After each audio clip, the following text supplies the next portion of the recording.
I am Doomsvince, and this is day 101 of Spawn Year.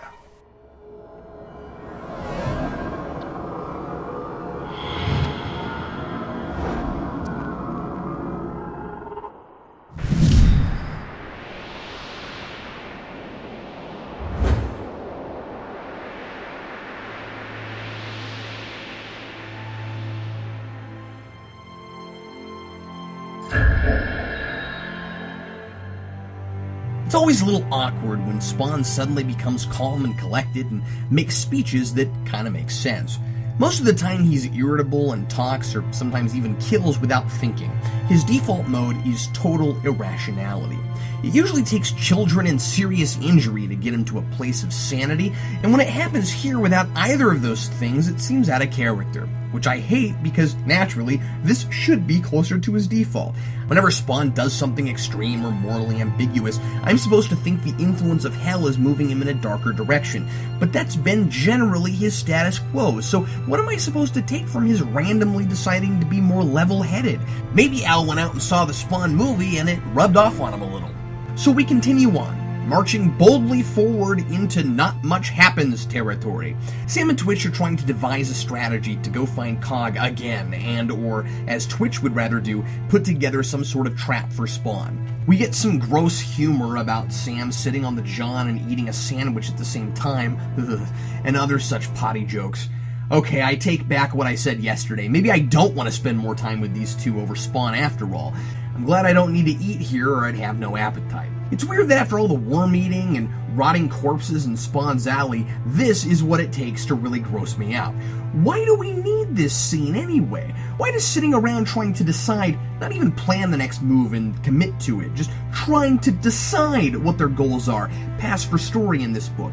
McFarlane started publishing the book twice a month for a while, up to issue 50, to help ease the complaints about the tricycle pacing and assured his readers in letters that things would really pick up after 50. And once again, where he's gotten in 17 more issues would have taken your average book maybe 5 or 6, especially because so much of it is superfluous it shouldn't have even been included. Most of this issue after that opening scene is a long, conspicuously staged debate among the bums in Rat City about religion.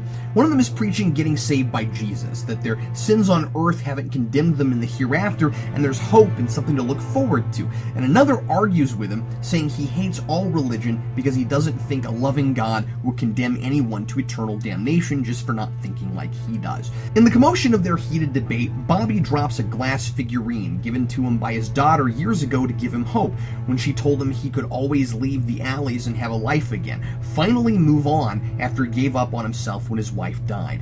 It's a sad scene. He's lost his personal symbol of hope in the middle of a fight about whether there is such a thing. Bobby recedes into himself and just says he'll be fine because he has no lower to go. Bobby is one of the few characters I consistently like when McFarlane writes him, and I wish he did more with him. It seems like Bobby has clear motivation to get out of the alleys, and being brought back to life a while back should have been a second chance for him. It might have been interesting to see him try to go back to his now grown-up daughter. Anyway, Spawn steps in during this debate, uncharacteristically patient. Maybe he's just in a sad funk because he got his visage of death back and can't go after Wanda now. Thank Bulgy for that. And he explains that the Bible got it all wrong. The answer lies somewhere between the black and white stereotypes we've been taught about heaven and hell. Nope, they're just other, more convoluted stereotypes, Spawn. Spawn says neither God or Satan is truly good or evil. It's not even kind of consistent with what McFarlane has given us in the past. Show me one time Bulgy isn't 100% pure evil. God's been a little ambiguous, okay, but Spawn's making it sound like the Bible simplified something really complex that goes way beyond good and evil, that's incomprehensible. And that's not what we've had. Each side fights for something called good or called evil, and they both fight dirty. I'd love to see that softer side of Malbolgia, the one who takes his kids to the circus and sometimes cleans the 9th level himself on a weekend to give the custodial demon some time off.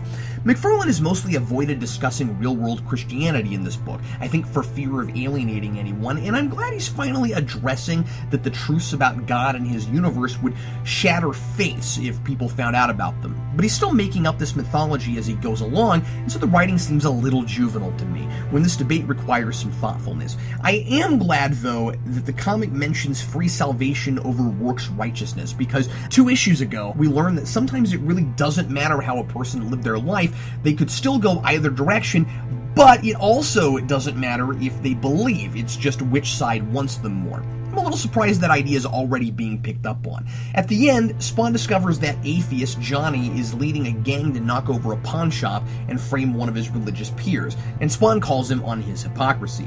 You gave a hell of a speech back there about not wanting to condemn people to a living hell, but condemning them to death, I guess that's okay.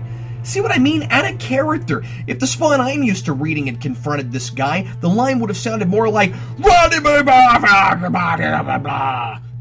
like that Spawn's taking up for his friends for believing in something and finding reason to go on. I mean, he did tell them the hard truth, but he was respectful about it, didn't go into gruesome detail. It would, after all, be kind of tough being a spawn of Satan and going around trying to preach the good news. Spawn asks them to leave, doesn't say, this is Spawn territory or anything, and then stands there as Johnny and his goons shred him completely apart with their guns. Just everyday handguns. He's taken far worse beatings from people like Overkill. Hard to imagine these guys did this kind of damage. On the last page, Spawn's a head in a pool of necroplasm, and then Johnny blows the rest of him away. Well, there you go. Guess that's it. No more Spawn here if there's no Spawn. Oh, hi, Doomsvince. Yeah, okay, I knew that was too good to be true. Signed, Captain Logan.